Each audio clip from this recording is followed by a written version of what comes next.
If I say the word DEI, you're probably going to think one of two things. The first thing is opportunity. If we increase the talent pool, more people will have opportunity. But the second thing you might think would be unqualified, as in the unqualified person is being selected over a more qualified person. Now, there is nobody who is more anti-DEI than the Trump administration, who claims that their hiring is merit-based. But is it? We're going to take a look at some of Trump's cabinet selections to see how they stack up against their predecessor. First up is Secretary of Defense. Now, prior to this administration, Lloyd Austin was the Secretary of Defense. He got his bachelor's from West Point, his master's from Auburn, and his MBA from Webster. He was a 4-star general in the Army and the command general of U.S. forces in Iraq. Basically, he oversaw the entire operation in Iraq. After that, once he got into the government, he worked his way up from director of the Joint Staff to vice chief of staff of the Army to commander of U.S. Central Command to then the Secretary of Defense. But here you have a West Point grad and a 4-star general. Sounds like a pretty good pick. Who did Donald Trump replace him with? Pete Hegseth. Pete got his bachelor's at Princeton and his master's at Harvard. His education stacks up. The first problem is the highest rank that he ever achieved in the military was major. Now look, I am never going to disparage or belittle anybody's service to the country. As far as I'm concerned, if you served, you have my respect. However, there is a big difference in rank between a major and a 4-star general. Like 6 ranks and a lot of responsibility. So if we're comparing Hegseth to Austin, that part of his resume just doesn't stack up. And that doesn't even take into account the allegations of sexual misconduct, financial mismanagement, and alcohol abuse. In fact, Hegseth was run out of multiple veterans organizations for financial mismanagement. So does Hegseth really stack up to Austin? No, not really. Next, let's move to FBI director. Now, prior to 2025, the FBI director was Christopher Wray, who was actually picked by Trump in his first term once he got rid of James Comey. Wray has a bachelor's and a JD from Yale. Now let's look at some of his experience. He was a law clerk. He worked in private practice. He was the assistant U.S. Attorney General in Georgia. He was associate deputy attorney general, principal associate deputy attorney general, assistant attorney general for the criminal division, selected by Bush.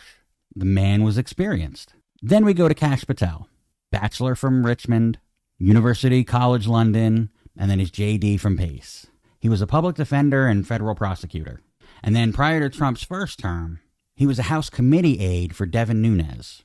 Now, despite not having the experience, Trump pulled him in and brought him up the chain. National Security Council aide and Deputy Director of National Intelligence, Chief of Staff to the Secretary of Defense. Again, not even close to the resume of Wray. And there's a lot of talk about Patel in his earlier positions that he was completely unqualified and had no idea what he was doing.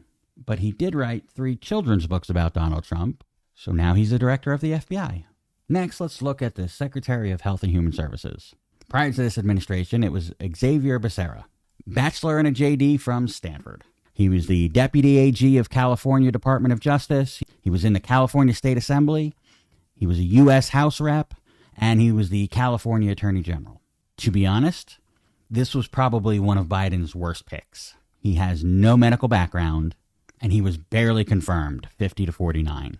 And yet, Trump couldn't top it. RFK Jr., Bobby Kennedy. Now look, bachelor from Harvard, London School of Economics, his JD from Virginia, and his LLM from Pace.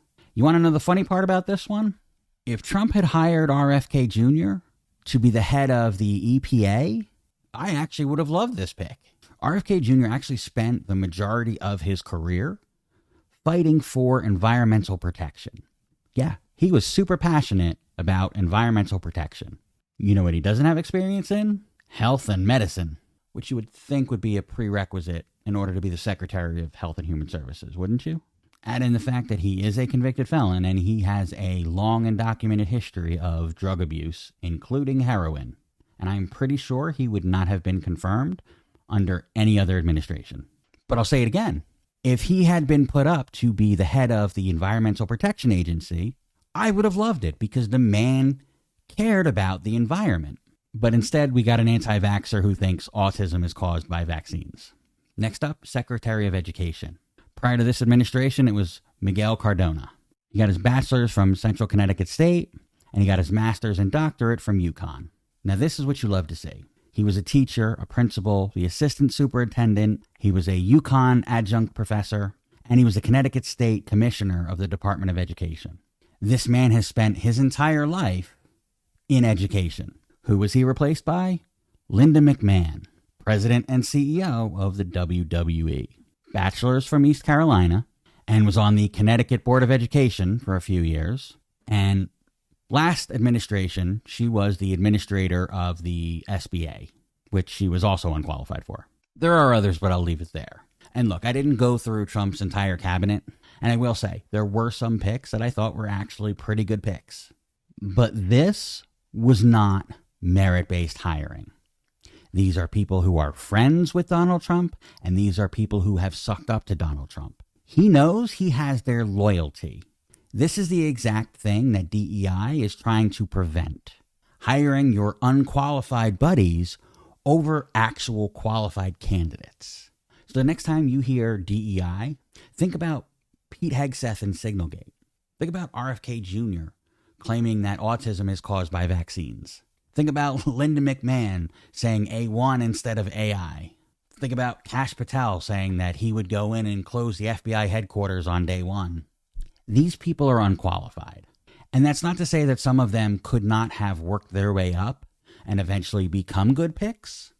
That's absolutely possible. But what we've seen is people who are completely unqualified, completely unexperienced in these areas, getting pushed into some of the most powerful positions in not only the United States government, but in the world. What are your thoughts? Drop a comment and let me know if I missed anything, or if I'm picking on the wrong people, or if I got this one right. Anyway, thanks for watching. Don't forget to like, comment, and subscribe. And remember, be good, stay humble, speak freely.